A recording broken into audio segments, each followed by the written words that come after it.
I find it a little difficult to say what the subject matter of this seminar is going to be, because it's too fundamental to give it a title. I'm going to talk about what there is.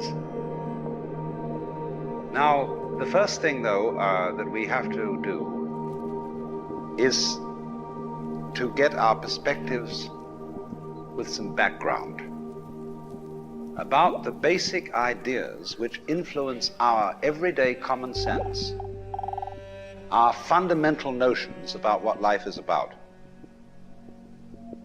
Ideas of the world which are built into the very nature of the language we use and of our ideas of logic and of what makes sense altogether. And these basic ideas I call myth, not using the word myth to mean simply something untrue, but to use the word myth in a more powerful sense. A myth is an image in terms of which we try to make sense of the world.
You, as a human being, you grow out of this physical universe in just exactly the same way that an apple grows off an apple tree. So let's say the tree which grows apples is a tree which apples, using apple as a verb. And a world in which human beings arrive is a world that peoples. And so the existence of people is symptomatic of the kind of universe we live in. Just as hair on a head is symptomatic of what's going on in the organism. But we have been brought up not to feel that we belong in the world. So our popular speech reflects it. We say, I came into this world. You didn't, you came out of it. We say, face facts.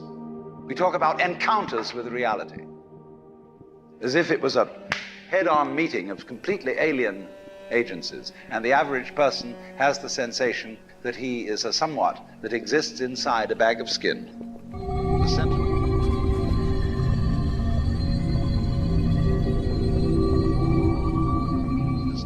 Which looks out at this thing, and what the hell's it going to do to me?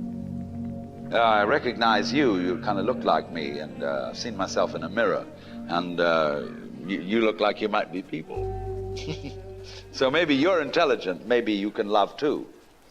And perhaps you're all right. Some of you are anyway.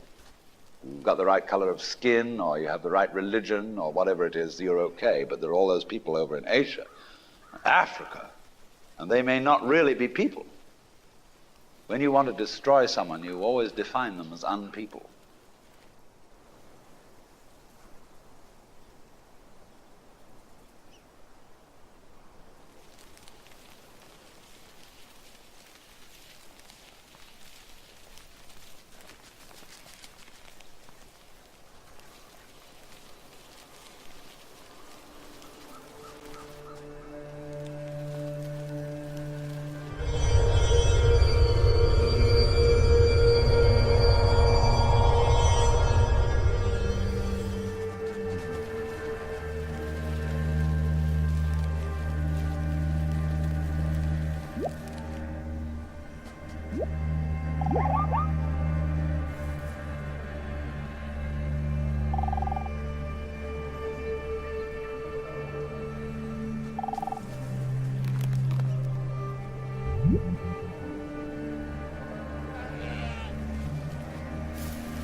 We have this hostility to the external world because of the superstition, the myth, the absolutely unfounded theory that you yourself exist only inside your skin. Now, I want to propose another idea altogether. Billions of years ago, you were a big bang. But now you're a complicated human being. But so we define ourselves as being only that. If you think that you are only inside your skin, you define yourself as one very complicated little curlicue, way out on the edge of that explosion, way out in space and way out in time. And then we cut ourselves off and don't feel that we're still the Big Bang. But you are. Depends how you define yourself. You are actually, if this is the way things started, if there was a Big Bang in the beginning, you're not something that is a result of the Big Bang. You're not something that is a sort of puppet on the end of the process. You are still the process. You are the Big Bang, the original force of the universe, coming on as whoever you are. See, when I meet you, I see not just what you define yourself as, Mr. So-and-so, Miss So-and-so, Mrs. So-and-so. I see every one of you as the primordial energy of the universe coming on at me in this particular way. I know I'm that too. But we've learned to define ourselves as separate from it.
What I would call a kind of a basic problem we've got to go through first is to understand that there are no such things as things. That is to say, separate things. That is only a way of talking. If you can understand this, you're going to have no further problems. I once asked a group of high school children, what do you mean by a thing? And first of all, they gave me all sorts of synonyms. They said it's an object, which is simply another word for a thing. It doesn't tell you anything about what you mean by a thing. Finally, a very smart girl who was in the group said a thing is a noun. And she was quite right. A noun isn't a part of nature, it's a part of speech. There are no nouns in the physical world. There are no separate things in the physical world either. See, the physical world is wiggly. The clouds, mountains, trees, people are all wiggly. And only when human beings get working at things, they build buildings in straight lines and try and make out that the world isn't really wiggly. But here are we sitting in this room all built on straight lines, but each one of us is as wiggly as all get out.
Now then,